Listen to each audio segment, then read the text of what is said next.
And welcome to another episode of Conquestadore. This is 2019, 3 years chronologically after 2016, whence Fantasy Flight Games stopped making this game. And my name is Tristan. And my name is Warren. And we're playing it still. So here's a relaxed, casual play, actual play video. We're just going to talk through this game, Dark Eldar versus Space Marines. I will be playing Packmaster Kith. And I'm playing Chaplain Mavros. Mm-hmm. There's us just cutting the deck, as is polite and customary. And rolling. And I rolled a 1. What did I roll? I didn't even see. Obviously, it's more than a 1. Cool. Planets. Osis 4. Barlas. Karnak. Ivarn. Aatrox Prime. Okay. So that's what we're dealing with. The first 5 out and about. And I know people who are sticklers for the rules will say the first plan should be on the right side of the first player, or the player with the initiative token, but we just played it this way for recording purposes. Indeed. All for the viewer, really. Yeah, exactly. It is strange reflecting on a game sometime later. I mean, this is a few weeks after the game we actually played. So it'll be a bit fresh for us, I think. We're going to be as surprised as you are. But it's nice to sort of play or witness the playing of a game with a third party, I suppose, like an external eye. All right, so the Dark Eldar have initiative. Going through some cards. I was very excited because I've only played with the Dark Eldar once before. And I really love the first card here, Murder of Razor Wings. So great. It has a reaction. So when it comes into play, after I deploy it, discard 1 card at random from your opponent's hand. Yeah, and here I am opening up my hand. And you go ahead and just discard my Eager Recruit. Which you love using, generally, I've noticed. I do, because I mean, it's decent. It's got a 2 attack, 1 HP, and there's only 1 resource. And it's got ambush, doesn't it? Yes. Okay, yeah. So people you can actually play it from their hand. Yeah, exactly. Wait, what's that? Oh, that was the Fortress Monastery. So that's essentially the default card, that location support card that every race has, where when you deploy a Space Marine unit, in this case, you get to exhaust this to reduce the cost by 1. Every army has that, which is lovely. Yeah, and it's nice to get it right up front in the game, because you save a lot of cash. Dude, you must have. And then in response, I suppose, another location support. For me, it's Archon's Palace. Love this card. It's the thing I like about the Dark Eldar is this choking mechanic. So when your opponent wins a command struggle, exhaust the support to cancel either the card bonus or the resource bonus. Now, I've just played a tactical squad. Cardinus. Apologies. And it's quite nice. I mean, it's typical Space Marines. They're sturdy. It's got one damage, but 3 health. So I mean, they'll last a couple of attacks. The really, really good effect they have is the AoE of 1, which you use all the time. Very good. Very good. Yeah. So this is cool. This is the signature squad of my Warlord. Kith's Chimera Master is really great. After it enters play, I get to put a Chimera token into play at this planet. Doesn't your Warlord have the same ability? Exactly. Okay, so you're just trying to spam Chimera. Yeah, just build up this army of things you have to defeat. However, if you just use Tactical Squad Cardinus... Yes, you can just kill them. Just all that. So I think that's why I put the Chimera Masters at Planet 3 and not at Planet 1. Which is something we haven't mentioned yet. The earliest victory that could happen here is Planet 4. So green icons. Oh, yes. So we'll see how this plays out. Yeah, as you can see, I'm thinking there. So the card that's in my hand is the Righteous Initiate. I think I do play it now. We'll have to see. Again, I have edited out any longer moments of being in the think tank, as it were. So when you see little edits of the video, it's when we've just taken far too long to consider what we're about to do. This one is much longer. I don't know why I left it like this. Gives us time to talk. Valid. And there's you've got it in your hand now, but you haven't played it yet. Yeah. I think we were debating how the rules worked on this card. What are they? So essentially, it's got Unstoppable. So the first time this unit is assigned damage this round, prevent 1 of that damage, and then this unit gets +2 to its attack until the end of the phase. So it's pretty impressive, especially because it's got 1 base attack and 2 base health. So if it gets attacked by something with 1 damage, it's going to... Well, actually, even 2 damage, it's going to survive because you prevent 1 of that. And then it's now got 3 base damage. So it wants to be hit. Yes. And then it's going to wreck. Exactly. Now, one thing we were commenting on earlier is you weren't playing any units at Planet 1. Yeah, so this Conquestadore video is terribly exciting because we get to reflect always on our game. And I think this is not a really good strategy for myself as a player, but also as the Dark Eldar or any faction really, is not contesting Planet 1. Yeah. And I learned this, well, not really from this game, but maybe the next game. I'll eventually learn that you always have to contest Planet 1. Yeah, otherwise you're just giving your opponent free victory points. Exactly. Essentially. And what is the ability? Osis 4 even has the ability of taking one resource from your opponent. Yeah. Which is just mean. I just casually knocked the accounts to the side. Were you thinking I might have gone to Planet 3? I was hoping you would go to Planet 3. Because what is Mavros' ability? So I get to deal 1 damage to a target spaceman unit you control at a blue planet. That targeted unit gets +1 attack until the end of the phase. All right, so you're also wanting to go to blue. Yeah. Really? So I was actually wanting to use his ability in conjunction with the Righteous Initiate's special ability. So if I assign the 1 damage, then he prevents that 1 damage but gets +2 attack. So it's just an interesting combination. The one thing we missed to comment there is the command struggle, and I denied you through Archon's Palace Yes. from getting the resources, but then you collected quite nicely. Now you're using the ability. And just stole your resource. You did. Yeah. Did you? Oh, you gave it to me. Oh, did I? Oh, yeah. Sneaky rat. No battle at Planet 2, battle at Planet 3. Yeah. And then I go first because I have initiative. Because you're the only one with the warlord there. Yeah, So this is the thing that often right. gets me, is even if you have initiative, but if you don't have a warlord at that planet, the initiative is to the one with the warlord, and that means you kill the Chimera. Yeah, I mean, the logic behind that is the Chimera has 2 damage, base damage, and your other unit there only has 1. So I wanted to obviously reduce the amount of damage being received. Then Totally. we refresh and attack. Thus killing my dear Chimera Masters. Assumedly. Anytime. Unless you're thinking of something here. What's going on? Planning. It shows you just how long it's been since we've played. Yeah. So I think a lot of the thoughts, or I know from my side specifically, is I spend a lot of time thinking, okay, I can play this card now, or I can play it next, or I can keep it in reserve and use it as a shield. And you'll see in this game specifically, at one of the battles, I used a lot of cards as shields. I think we commented on this after this game itself, like when we sat there, and we compared how many cards we had with shields. Yes. Oh, I suppose I was thinking of how to retreat there.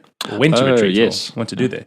And now, if you win that battle, that is Karnath, which gives you the battle ability of another planet. Mm-hmm. So I don't know what you choose. Because you've got to resolve that first, before we do the battle at the 5th planet. Yes. The tension is mounting. Don't I just kill your individuals in HQ? How would you do that? Oh, deal 1 damage to With target Aatrox HQ, Prime, which is the planet that I'm at. Exactly. Yeah, there we go. So I'm pointing at it. I do 1 damage to him.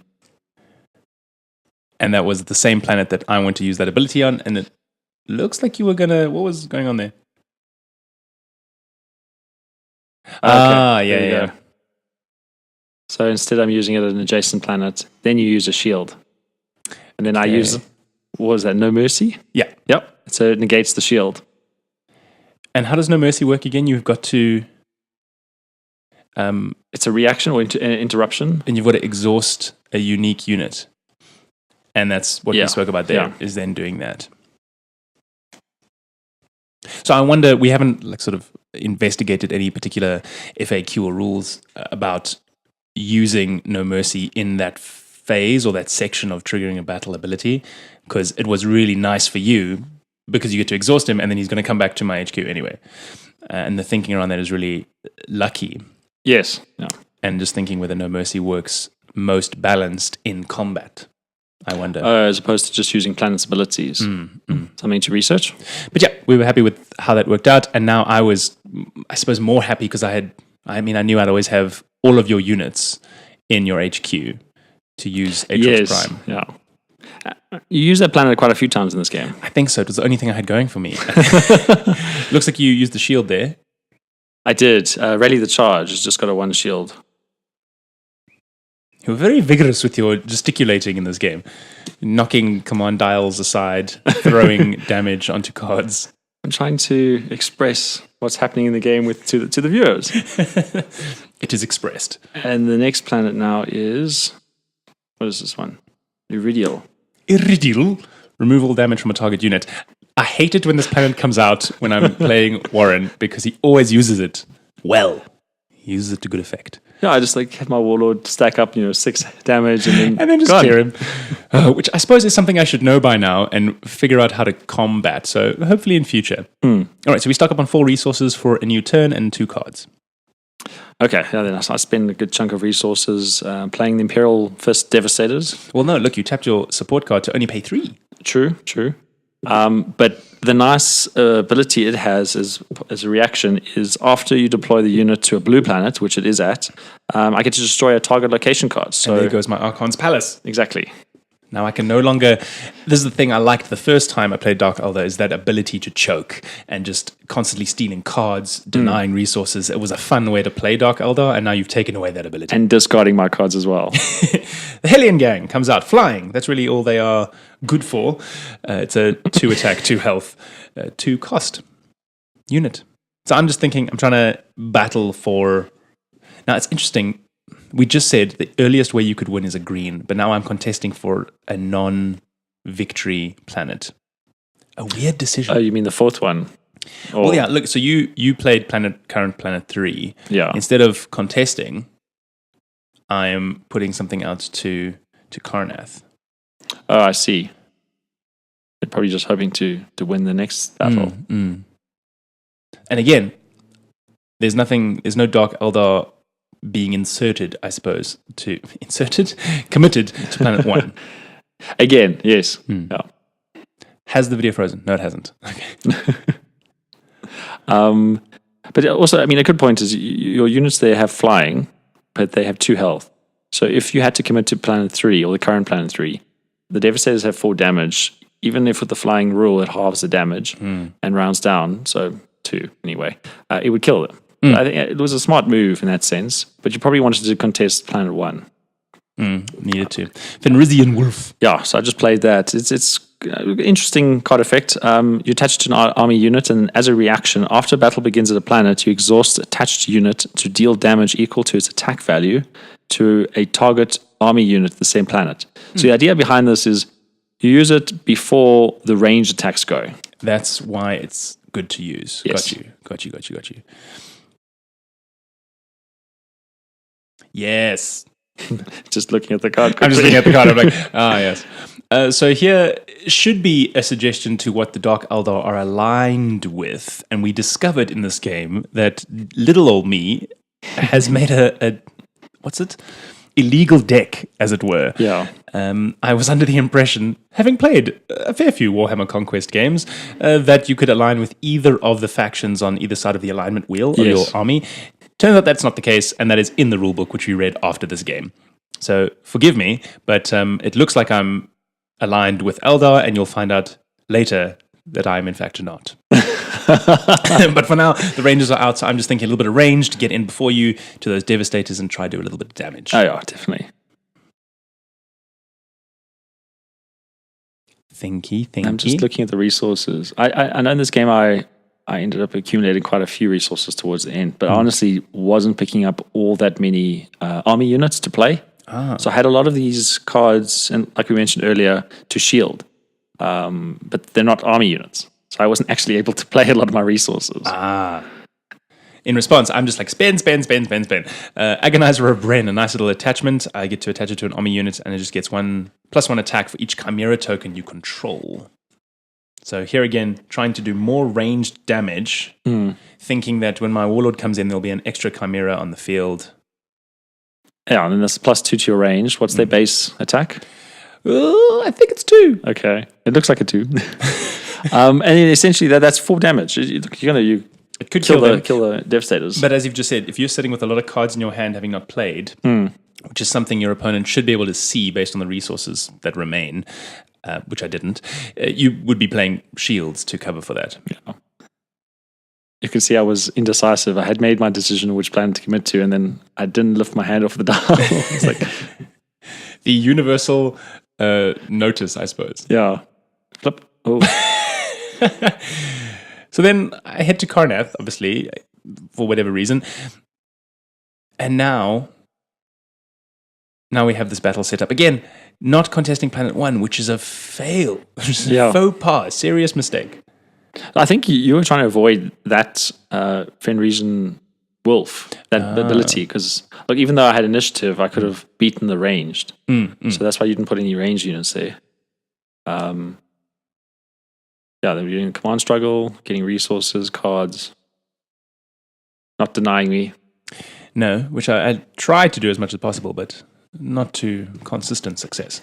Yeah, so then I win the second planet. Now that's already 2 under my belt. I get 2 green. 2 greens under my belt, yeah. So already planet is being won at Yvarn if you go and get it, which you're now setting up already. You've got the Devastators there. The squad, tactical squad Cardenas might remain if they don't get killed in this battle. So yeah. And then as part of the planet's battle ability, discard 1 card at random from your opponent's hands. Which you then did. So what was that? I think that was a Solar Averite, another flying Dark Eldar unit. So now I win Karnath. Yes. And I get to do 1 damage to all units at an adjacent planet or HQ. So I'm hoping to knock all the peoples in Yvarn. And I think you were deciding on shielding there. Yes.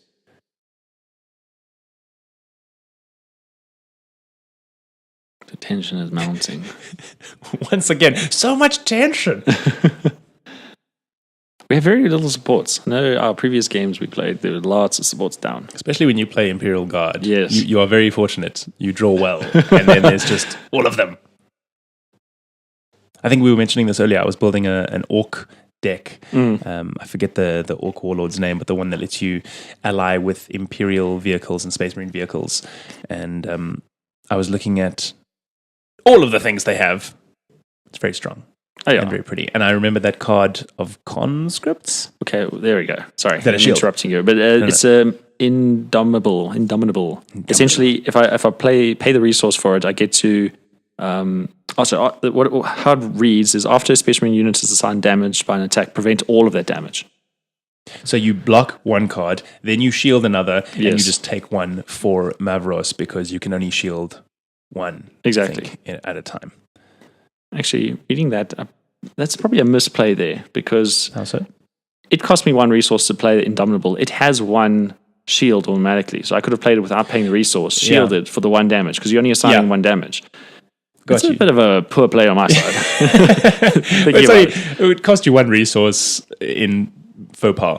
Yes, exactly. I hear you could have just shielded actually now that you think about it. Because that card is meant to be shielding like big damage. Oh, wait, maybe. I don't know. We wouldn't be able to use 2 shields. Oh, maybe that's why. I think that's the logic behind it. So you were trying to cover both cards. Because would that have killed the squad, the tactical squad? No, it wouldn't have killed anyone. Just would have wounded them. Yes, but I still want them around. You wanted them fresh. Yes. Strong, able-bodied. Because I know the next turn, you're going to have initiative. Although it depends if you have your units at that planet. Yeah, which I think they would probably get killed now looking at just the balance of it. This works out nicely because I have 2 green icons for the 2 planets I've won. And then by the time it gets around to the 3rd planet now... you'll have initiative again. I'll have initiative again. Yeah, it's very good. And it's worth, I suppose, playing this game. It's worth thinking about that as soon as whoever goes first. Because generally, I don't get initiative. In this game, I managed to get the initiative. And I think that may have surprised me going first. Because then you've got to plan out, all right, well, if I've got it, when does my opponent have it? When do I have it again? And what's the icon makeup of the first couple of planets? Yes. So I hear you. It worked in your favor really well. I think also because you won those first 2 without challenge. I think that's the only time was when I was playing an Orc army and I just kept sending to first planet. Oh, yeah. It's the Goth boys. There's a card that says they get +3 attack if they're at the first planet. Yes. It's those. I just kept sending them to the first planet and then buffing them with all other support like units. And it works well. It was a quick game, I remember. Just like, we're not the planets, okay, bye. Those Goth boys are pretty decent. What's nice is if you play them on the 2nd or 3rd planet and then that planet becomes the first planet. So you've almost set the game up. But the issue there is you need to keep them alive and they have 0 attack. Oh yeah, that's true. So there we go. So I'm shielding again. Okay. So that is the Iron Halo. It's an actual relic, but it shields for 2. And you were doing 4 damage because you had 2 chimeras plus your 2 base damage, and you're ranged. So I shielded the 2. So that he stays alive and thus kills and the ranger. And kills the ranger. Sorry, so that's probably what was taking so long again, was deciding, do I shield this, do I not shield this? But like we pointed out, I've probably used about 4 cards for shields. But again, working in your favor, because you don't have more units to play with your resources, but you've got a good, solid set of them down. And in a good Space Marines way, you're keeping them alive. Exactly. You're saying, these are my valued units. I don't want to get rid of them. They mustn't be sacrificed. They're going to do some damage. 100%. So the next planet then that gets drawn is... What does it look like? Looks like that one. Farron.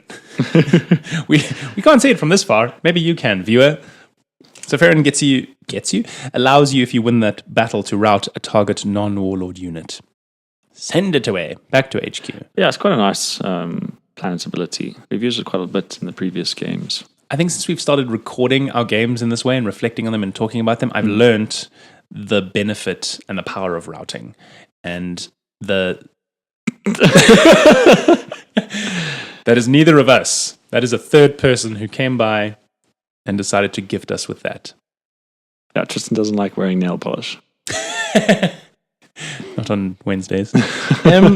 So, and also what was I saying? The lack of value and the lack of benefit of having a really big army in your HQ, because when they get sent to wherever they go, they are exhausted. Yeah, exactly. I think we've been improving with that quite substantially since we started. Siren Zithlex comes out from the Dark Eldar, committed to Planet 2. After an enemy unit is deployed at this planet, exhausted. So I'm trying to prevent you from sending stuff there. So my logic now behind the Devastator squad is they have 2 damage. They're a heavy hitter. They're going to be a target for you. I'm not going to buff them. I want them to be your first target. Kill them, and then I will retaliate. So it's essentially trying to bluff you. You would think that you want to keep them alive. Well, I want to keep it alive. Sorry, what happened there? I used Pact of Homunculi, where I get to sacrifice a unit and discard 1 card at random from my opponent's hand, and then draw 2 cards. Yeah, and then you misread that. Yeah, because you drew 2 of my cards that you wanted to discard. And it was so funny how you just allowed it to happen, and once they were both down, you went, "What are you doing?" Yeah. Sorry about that. So again, thank goodness this is casual play. Yeah. Very relaxed. So you ended up throwing away my Exterminatus. I had just picked it up, and I was hoping to use it. Which we haven't used in our games for a while, for a long time. Exactly. All right, so buffing up first planet. Yeah. So that I don't know what the name of the unit is, of the second planet that you placed. I was really... The Siren, yeah? Yeah, I was thinking about her ability quite a bit. I didn't want to play any units at that planet just because then they'd be exhausted. Although, it probably wouldn't have bothered you if you think about it. You've got 2 strong hitters. I'm not committing any other units there. And by the time that planet comes to Planet 1 again, when you have initiative, they'll be unexhausted. Yes. So actually, a little bit of a useless move there. She probably should have gone to Planet 1, but then why? Then I've built up Planet 1, and again, when it comes to the ultimate battle, everything will come in exhausted. True. So I promote my Beastmasters, or Chimera Masters, whatever they are. I think we missed a couple of things there. We didn't talk about the Fire Drakes either. Yes, yeah. So I committed to Planet 1 the Fire Drake Terminators, which are awesome, because they have a reaction ability that after they've been declared as the defender, I get to deal 1 damage to that attacker. So they're very, very beefy. And you commit to Planet 1, I commit to Planet 3. Aatrox Prime, again wanting to do 1 damage to everything. Yeah. As if that's the only thing I can do. Yeah, you were very focused on that this game. Was. And I didn't have any strong units that could possibly benefit from Planet Iridial, removing damage. I think that's another thing I learned from this game is I'd built the deck to have a lot more command icons so that I could win economically, but nothing that really was beefy that you could spend a good chunk of resources on, and it sits there. Yes. I think this was us talking about the Fenrisian Wolf. Yes. Well, actually, no. I think at this point we were talking about Tank tactical squad Cardinus in his ability because I wanted to use Crushing Blow. Ah. Crushing Blow says after a Space Marine unit damages a unit, deal 1 unpreventable damage to that enemy unit. I wanted to know whether I could use that in conjunction with his AoE. We decided at the end not because it would be attacking. We broke it up per enemy unit that he attacks. So I do an AoE, I do 1 damage to a unit, then I could use Crushing Blow. Go to the next unit, do 1 damage to that one. I couldn't use Crushing Blow again because I'd already played it. I see. So that's how we resolved it. Okay, got you. But then I decided to use the Crushing Blow on the flying units instead. Yeah, makes sense. Yeah. So I mean, that AoE is just awesome. So now it definitely looks like a win here. There's nothing the Dark Eldar can do. There's 4 really strong units, one of which is a Warlord Space Marine. They're all pretty beefy, pretty strong. And there's like one little Beastmaster dude hanging out there, feeling really promoted, but not doing much else. What's his base damage? 1, I think. Yep. So now all the decisions. Whence to attack? So if you attacked the Initiate, he would have prevented that 1 damage. If you attacked the tactical squad, they have 3 health, so they still would have survived. And if you had attacked the Terminators, you would have taken 1 damage yourself and died. Yeah, so it's a bit of a tricky situation. Probably should have been some sort of sacrifice, actually, because I would have died the very next turn. But looks like I'm trying to get your Warlord. Yep. And then I exhaust the Terminators to kill you. And it is done, and planet is won. So you get to trigger Karnat's ability, which is triggering the battle ability of another planet. Yes. I can't remember what you choose. But I'm going to use that one. Although, maybe I'm deciding because... It has to be adjacent planet. Oh, there we go. So I used the planet that removes all damage. Iridial. Yeah. So there we go. The Devastator squad now has back up to full health. Full health. And this is so funny because all of those units are pretty strong. I don't think any of them have less than 2 health. There's nothing wrong with them having like 1 damage, but in your mind, you're like, they must be clear. They must be 100%. They must be ready to fight. Exactly.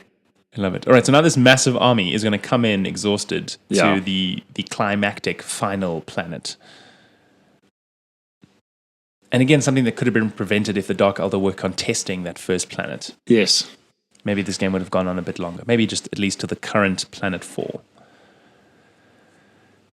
I suppose that's then the next green. Yeah. Yeah, so if you actually had any one of the greens before this, battle might have gone on a bit longer. But it continued like this. The Dark Eldar were preoccupied.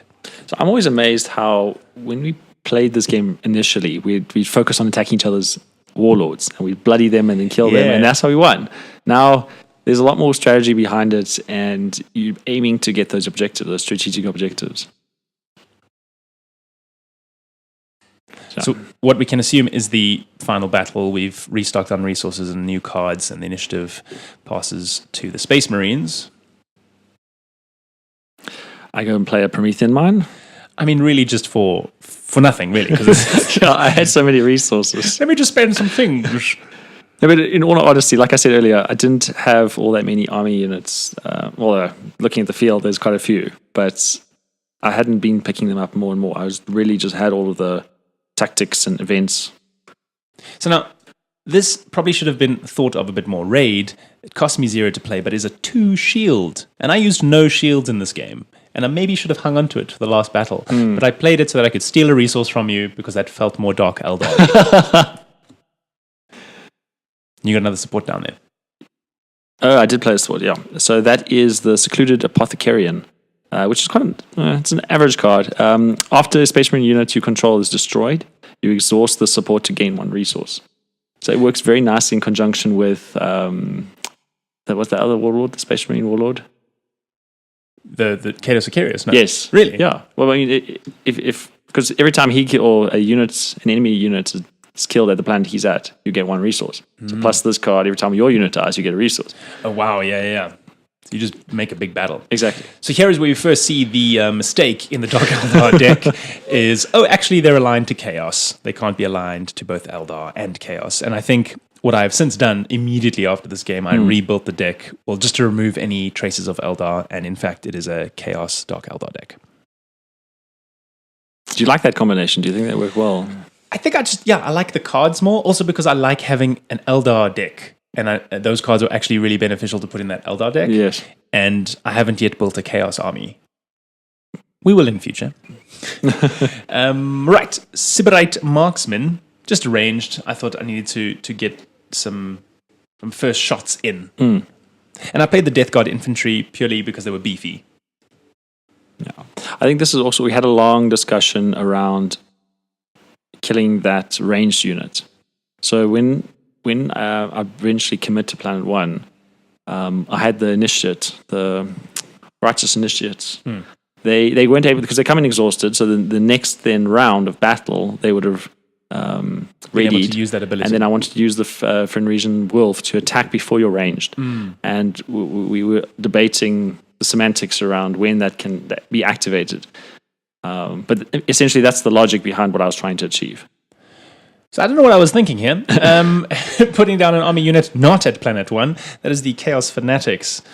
I mean, they've got 2 command icons, so maybe it's in the hope that I'll draw a card and get an extra resource that I could possibly do something with. Maybe get more shields. I'm not sure, but it could have been nice to have an extra hitter. They do have 2 health, so they would have survived any sort of AoE at first. Maybe. No, yeah, I've already committed to Planet 1. I mean, there's no, I don't know what maybe I was trying to play.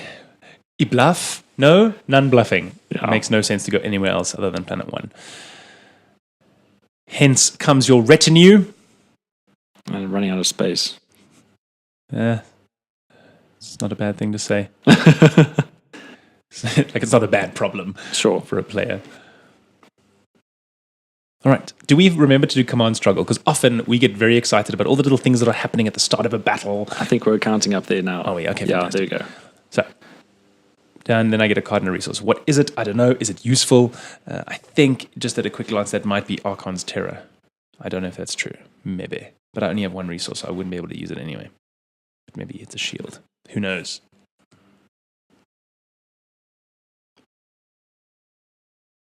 And thus, the finale. Sorry, Hugo. I was going to say, I still have 6 resources there. Just waiting. Just ready. I think I do play a card now, like Rally the Charge, if I'm not mistaken. But we'll see. We shall indeed see. I don't know why I didn't cut out all of this thinking. Clearly, it's for the tension. Well, also, I mean, I like it. It gives us time to talk about some of the strategy. So I'm pretty certain I'm going to play Rally the Charge here, but I'm debating when or whether it's useful now. Yeah, okay, there we go. So essentially, this is an action, because this is the combat action phase. Until the end of the phase, a target Space Marine unit you control at a planet with your Warlord gets +2 attack for each command icon. So obviously, naturally, I'm going to give it to the Devastators. Because they have the most command icons. They have two command icons. They have 4 base attack, so then it gives them plus another 4. Beefy. Yeah. So that's 8 damage. So at this point, someone could probably do the math right now and say, well, clearly the Space Marines are going to win because I can't do enough damage to kill them. Also, even if I focused everything on the Warlord and managed to get all the shots in, he would just be bloodied and go back to HQ. It wouldn't kill him. Yeah. So, not a good position. A more professional player in a more professional space might have conceded at this point. But we played it out and continued. And I think it's fun. It is fun. That's and part of the game. When you mentioned now the fact that we have all the pauses in a little bit, or at least some of the more major pauses, and that tension, I think it also tells you how the game plays. Yes, exactly. So you triggered that support? Yes, so I get a resource back. Aha! Because you killed the tactical squad. Right. Cardenas. Because I didn't want AoE. So you use your range there to kill them. Mm-hmm. I'm trying to understand how my Devastator squad has 1 damage. I missed that. Was it a planet ability? Probably. Because I know you did clear them. Now, this was silly. Retreating the Warlord. They should stay. They should fight, do some damage, because if they get bloodied, also... I think I bloodied you, that's why. Oh! Because I took all 8 damage from the Devastators. You're right. Attacked your Warlord. Boom. True that. Okay, so it wasn't a retreat. It was just fleeing in terror. Yes. Then you're doing 2 damage too? Well, I shield, yeah. Yeah. Yeah, I'm just playing shields for days, yeah. Exactly, because you've got resources, but you've got cards. Happy. Do you actually have any more cards in your hand? I'm not sure now. I think I have 1. No, I'm not even holding anything. Okay, so that the Siren stays alive just a little bit longer to do some damage. Yeah, and then you finally kill the Devastators. Which, I mean, small victories, right? Like small internal psychological victories, but nothing substantial. Yeah. Sort of just a way to go, they're gone, thank goodness.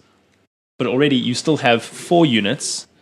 I've got 4. The 4 units you have are substantially stronger. Mm-hmm. And you've got that extra Fenrisian jaw. Yeah. And what's nice here is the the 1 AoE from the tactical squad. Of course. Yeah. So that would take out your ranged, your Chimera, as well as your... What's that unit? The Siren. The Siren, yes. So I wonder if this is us talking about the Fenrisian Wolf in the game, deciding whether it comes before ranged or something like that. Yeah. Makes the most sense that you would use it now. Do you use it? I'm not sure. No, so we decided that because the card specifically says at the beginning of a battle. We agreed in the game that the battle had already begun at the planet. And this is now the second round of fighting. Right. But going onto card database DB and doing reading the forums there. And the discussions. The discussions say that you can use it like how I wanted to, or the intention was. Which is, when we reset, it's a new battle. Yes, at the planet. essentially. Got you. So there's still discussing the incorrect but agreed upon house rule. I mean, it's fine. We came to, I guess, a workaround. And I suppose in your position, I probably would have also been like, yeah, sure, whatever, because it's clear that you are going to win this planet. Sure. No, I mean, I wasn't arguing for the sake of trying to win or anything like that. It was more just to get the rules right. Are the rules right? And I feel like this is probably going to be my downfall at some point further on, because there will be more cards that'll say at the beginning of a battle, and we're like, no, it's not the beginning of the battle, but we did this. And I remember when as we are actively speaking about it in the live video here, what we did speak about is card rules always trump the general rules. Yes. So they're always the exception. Yeah. So a little bit of, again, a mistake here, but the ranged goes first to stop tactical squad Cardenas. Yes, that was a very smart move, I thought. But then they die. No, they don't. No. I was preempting. Be gone. Yeah. I honestly don't think I have anything in my hands. I can't even shield. And I remember when we first started playing, there was an order of events that we'd often think through and talk through. And for a long time, we'd sit there and be like, okay, this happens first. Oh, this must happen before we do this, because this person will attack. We've gotten a bit more fluid and agreed. Faster, maybe? Yeah. So what we're talking about here is my the combination we spoke about right in the beginning, where my Warlord can deal 1 damage to a unit I control, which was the Initiates, and because their special ability Unstoppable allows them to prevent the first damage, but it gives them +2 attack. I see. So that's what I was going for there, and then that was 3 damage to your ranged. The reason I did that was to just in case you had a shield. I wanted to kill the ranged. And I might have, but I don't know why I'm not looking at my cards. Maybe I don't. Oh, there we go. Have a squiz there. Mm-hmm. There's a shield right there, right in the top front card, and I don't use it. I don't know why. So then I do 2 damage to your Chaos guys. You could have shielded it. Again, not. Maybe I don't. Maybe my eyes are a bit bad here. And then we try to do a little bit of damage. Because even if I could somehow... I could bloody the Warlord, and he could go back. And then there might be enough damage to kill the Terminators, but I doubt it. I think we called the game there. Yeah, well, the Terminators have 6 health. Oh, that's why. 3 base damage, and every time you attack them, you take 1 damage. Yeah, so there's no way. Yeah. There was nothing happening there. I think if you had more shields... And used them. Yeah, the game would have gone differently. Agreed. Still a fun game. I always enjoy Warhammer Conquest, and I think there's something to be said about the strategy and working it out and being honorably defeated in this manner. There's us talking about Fenrisian Wolf. Yeah, already. Exactly. All right, so how is this meant to work? What the hell, man? Yeah. But thank you very much for listening. If you have thoughts listening and watching, hopefully you watched the whole time. If you like what we're doing, let us know. Pop some comments in the box below. Let us know what we're doing wrong. Yeah. And we'll see you for another one next time.